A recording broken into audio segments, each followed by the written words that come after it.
Un des chapitres du Chorot Halvavot s'appelle le chapitre de la Périchoute. Froche, traduction littérale, ça veut dire se séparer. Être capable de se séparer de certaines choses qui sont très attirantes ou pour lesquelles on a développé une certaine addiction, ça s'appelle la maîtrise. On va voir quelques points et réviser quelques idées intéressantes.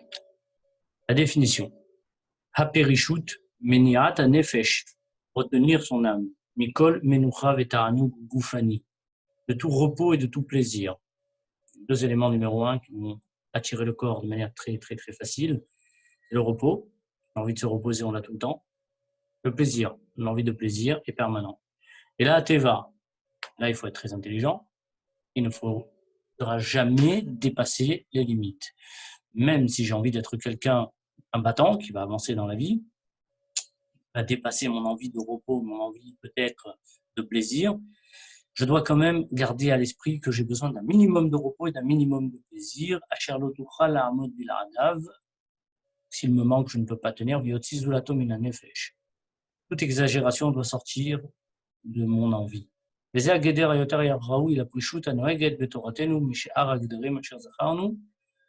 Si on fait une liste de tout ce qui peut être appelé périchout, le fait de dépasser, de ne pas dépasser justement, le fait d'être dans les lignes et d'avoir un comportement normal et ne pas exagérer tout ce qui est repos et plaisir, c'est une des définitions qui cadre le plus avec ce que la Torah t'en dit. La maîtrise, ça se travaille sur le superflu. Contrôler ses pouvoirs et se retenir sont les mots de Rabbeinu Bechaye. Tout ce qui est en plus est mauvais. Tout ce qui est en moins est mauvais. La seule chose qui est bonne, c'est l'équilibre. Si je mange pas assez, je ne vais pas être en bonne santé. Si je mange trop, je vais être en mauvaise santé également. Si je ne dors pas assez, je dors trop aussi. Le pouvoir, c'est vraiment le vrai pouvoir, c'est contrôler. Se contrôler soi-même, c'est non seulement un pouvoir, le plus beau pouvoir et le plus intéressant. Devenir soi-même sa propre créature et sa propre évolution. Alimentaire, repos, effort, dans tout, même dans l'amusement, c'est une question d'équilibre et je vais devoir jouer très souvent, c'est entre l'envie et la raison. Bien évidemment que ça se joue. Une construction, n'importe quelle construction, ne tient que sur des règles d'équilibre et l'être humain n'échappe pas à cette règle si je n'ai pas de fondation solide, si je ne sais pas tenir face aux intempéries de la vie, si je ne me construis pas de manière intelligente, il est évident que je ne vais pas tenir. Notamment si j'arrive à me construire intelligemment, même dans des cas un peu bizarres, je pourrais toujours m'en sortir. Avoir une base solide, mentale surtout, c'est important.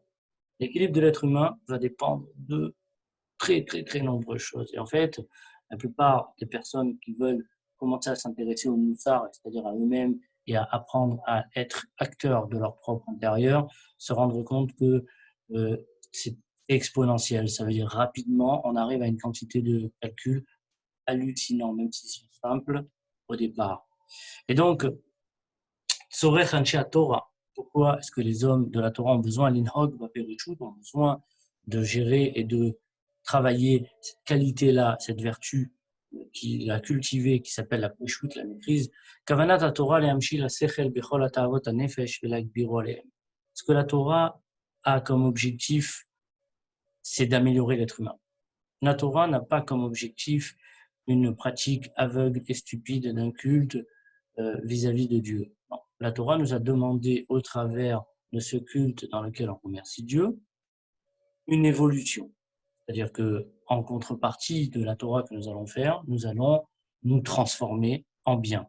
Nous allons nous épanouir et nous allons nous développer. Mais tout cela n'est possible que si mon conscient, mon sechel, mon raisonnement maîtrise mes ta'avot. Ça ressemblerait un peu à un rodéo. Donc, j'ai une force incroyable en moi. Cette force veut aller dans tous les sens. Cette force ne demande que à s'épanouir, mais des fois de manière un peu bête. Et je me dois de la tenir et d'en faire quelque chose de constructif. Surtout pas de le tuer, surtout pas de l'empêcher de vivre, mais je me dois de le guider dans son épanouissement. Mina yadua, ki agbarat atavot ala sechel, irosh kol hatat vesibat kol genut.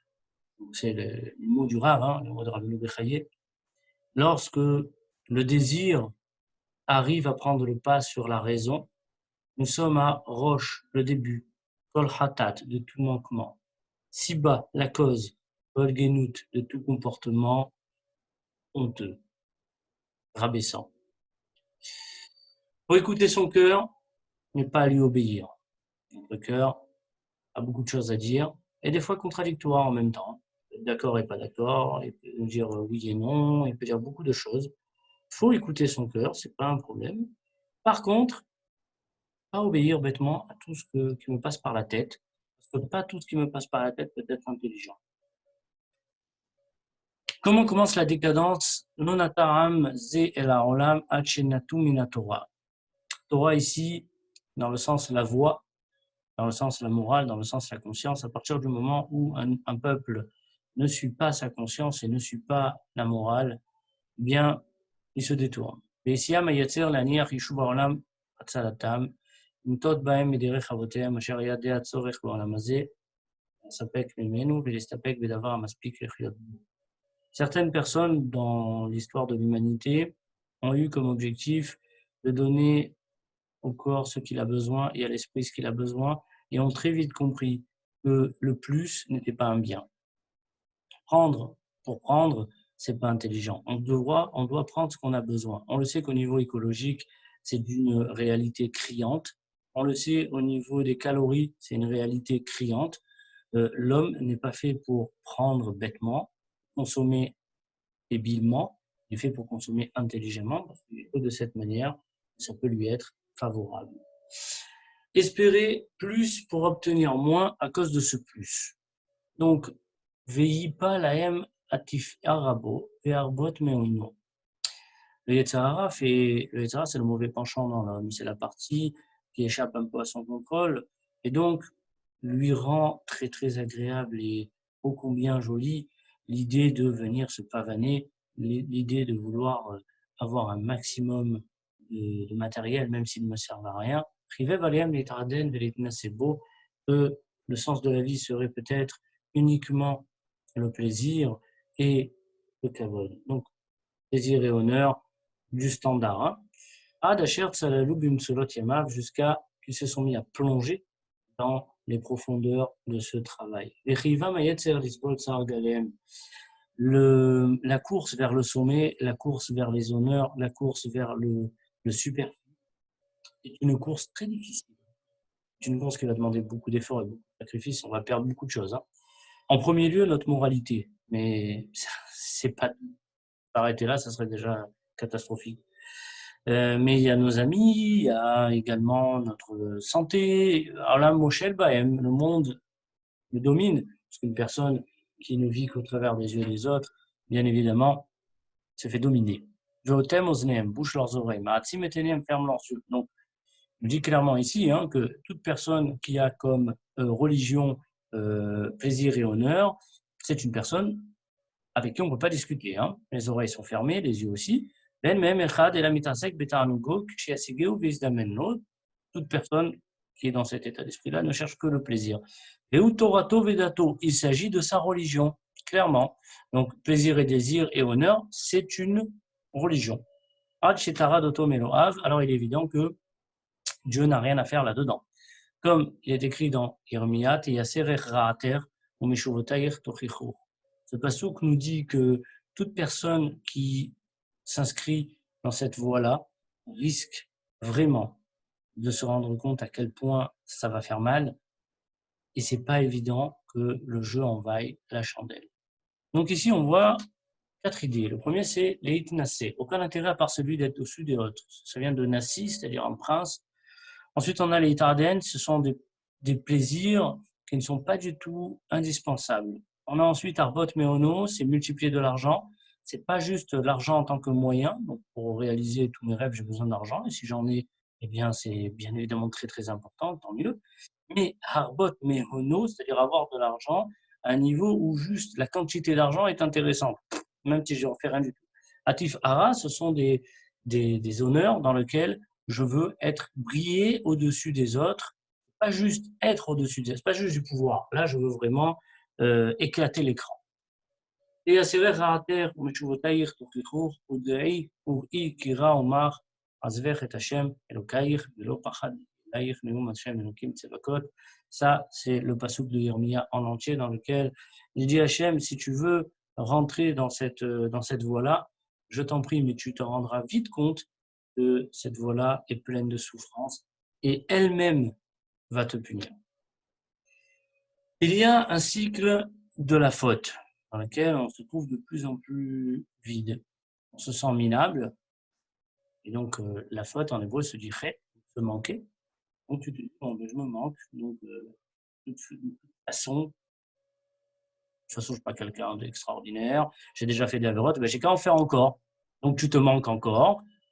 En te manquant, ben, tu crées encore un vide en toi. Tu essaies de te consoler dans la faute. Tu dis, ben, autant qu'à faire, j'ai qu'à aller jusqu'au bout. Tu amplifies le vide. Le problème, c'est que c'est un cycle sans fin. Ce n'est pas en rassasiant. Personne n'a jamais rassasié un désir en lui donnant l'intégralité de ce qu'il veut.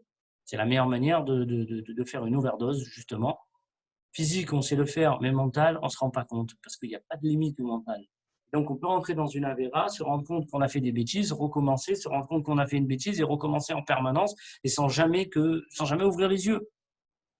Le chemin du retour consiste à faire la même chose en sens inverse. Il y a une histoire très intéressante de quelqu'un qui vient voir un Rav et qui lui dit voilà Rav, j'ai fait énormément de bêtises dans ma vie, j'aimerais faire teshuva. Et le Rav lui dit ah bon, et quel est le problème? Ben, je ne sais pas faire teshuva. Il lui a dit ah bon, et comment tu as su faire n'importe quoi? Il lui a dit bah, je me suis laissé aller une fois, après une autre fois, après encore un peu, après encore un peu. Et aujourd'hui, ben, je suis en roue libre. Il fait ben, c'est génial, c'est exactement la même chose en sens inverse. Tu vas un peu contrôler ta vie et donc tu vas contrôler encore un peu plus et un peu plus et un peu plus. Et la teshuva, en réalité, c'est quand tu vas redevenir le maître. Le souci, c'est que lorsqu'on rentre dans cette voie, on a vu, hein, le prophète Jérémie dit que lorsqu'on va se rendre compte, c'est un peu trop tard, et surtout notre état d'esprit va s'adapter à ce qu'on est en train de faire.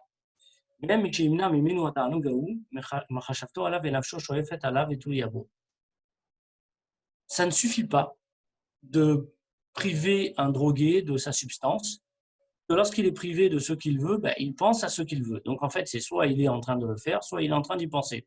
Ça s'appelle une obsession. Shogeb et Bakashato Laila Yomam. Dit le problème de ceux qui ne contrôlent pas leur désir, c'est que le désir, il est soit en train de le réaliser, soit en train d'y penser. À aucun moment, il fait autre chose entre les deux. C'est malheureux, comme c'est écrit,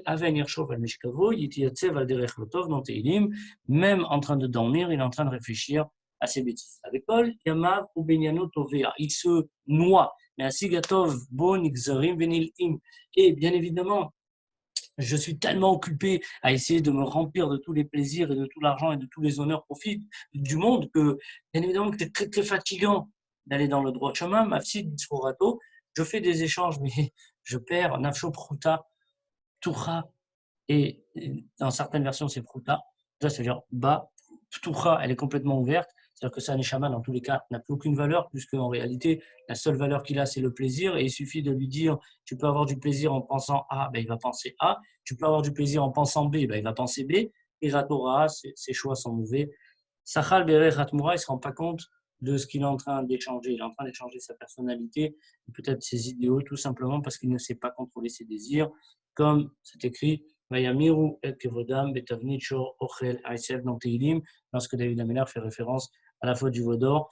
Au lieu de directement traiter avec moi, vous êtes parti chercher un taureau qui mange de l'herbe. Il s'agit bien évidemment de la faute du veau d'or. Aven Yarchov al Mitkavo, Itiatsev al Derech Rotov, Raloim As, c'est le Teilim 35 en version complète. Lorsque le désir commence à échapper à notre contrôle, eh bien, il commence à nous manger et ranger le cerveau, même au moment où on est fatigué, on espère jouer. Vayamiru et Kevodam Betavnicho Ochel Aïsev, c'est le Teilim dans lequel on va parler de la faute du veau. Les 4 étapes de la déchéance. Donc, le premier, ça commence toujours par exagérer quelque chose de permis. C'est toujours dans quelque chose de permis que l'on va commencer la première étape, un peu plus. L'exemple de la nourriture est parfait, hein, parce qu'on commence par un peu plus de sucre, un peu plus de gras. Ensuite, on perd le contrôle. C'est-à-dire qu'après, je prends du sucre, non pas parce que j'en ai envie, mais parce que j'en ai besoin. J'ai l'impression que j'en ai besoin. Dans tous les cas, je ne contrôle plus l'acte. Je parle trop, je regarde trop de bêtises, je pense trop de bêtises, je suis trop coléreux, peu importe. Là-dedans, vous pouvez prendre l'équation et mettre toutes les mauvaises méthodes, tous les mauvais traits de caractère possibles et imaginables. Ça marchera avec ces 4 étapes. Au début, j'exagère un peu, je perds le contrôle de l'acte. Ensuite, mais dans ma tête, attention, hein, je me dis, je sais que c'est mauvais. C'est une catastrophe parce qu'en fait, ça sert à rien de savoir que c'est mauvais si tu le fais. Hein. La plupart des gens qui volent et qui mentent savent que c'est mauvais, mais ils continuent de le faire. Mais le fait qu'ils s'en rendent compte, ils ont l'impression qu'ils ont toujours le choix. Non, dans l'action, ça t'a déjà échappé, ça va pas tarder à t'échapper au niveau de la pensée. À un moment, on va carrément tordre l'idée pour qu'elle s'adapte à notre façon de voir. Et donc, tu vas te dire, bah, c'est pas mauvais finalement. Hein. Ou peut-être que c'est permis, il y a des rabbins qui permettent, et pourquoi lui et pourquoi l'autre. Et en finalité, on fait tellement de choses honteuses. Alors, ça, il faut encore avoir la qualité de la honte. Hein, et comme dit Ochot Salikim, c'est pas gagné pour tout le monde parce qu'il y a certaines personnes qui ont réussi à s'en déshabiller complètement et qui ne se rendent même plus compte de la stupidité dans laquelle ils vont être. Alors, il est évident que lorsqu'on essaie d'aider quelqu'un qui est pris dans une substance addictive ou dans un comportement qui lui fait du mal, s'il pouvait se voir comme nous, on le voyait, il est certain qu'on n'aurait pas besoin de beaucoup d'efforts pour le sortir de son trou. Le problème, c'est que, comme vous le voyez, le trou, on y rentre petit à petit, et lorsqu'on est dedans, on s'en rend plus. Enam Tsarim, Kroué Ergel, Agover, ne viennent plus. On peut appeler tous les gens qu'on veut, mais lorsqu'ils sont attachés encore à cette habitude, Hergel, c'est une habitude en hébreu, ça vient du mot regel, le pied, c'est le membre qu'on utilise le plus sans réfléchir. Rave Atzrechim Akvuim, chez eux, il y a un océan, un torrent de besoins qui sont fixes. Yitrod et Charot Apnai Shilaem Betodot Rahavin Veleyashev Belibam Chukatam Aleem Vekol Echad Vekol Asher Idkarvu Rachaku. Alors bien évidemment, ce qu'il est en train de dire, c'est que toute pensée morale va dans le sens inverse de ce qu'il appelle la religion du plaisir. Ça va être vraiment un clash, quoi. Ça veut dire que quelqu'un qui veut quelques idées de moralité dans sa vie va se retrouver clashé, mais en bataille ouverte, physique et morale, face à ceux qui ont décidé que le seul objectif dans la vie, c'est le plaisir. Donc, avec ça, on termine et Bezrat Hashem, j'espère pouvoir continuer.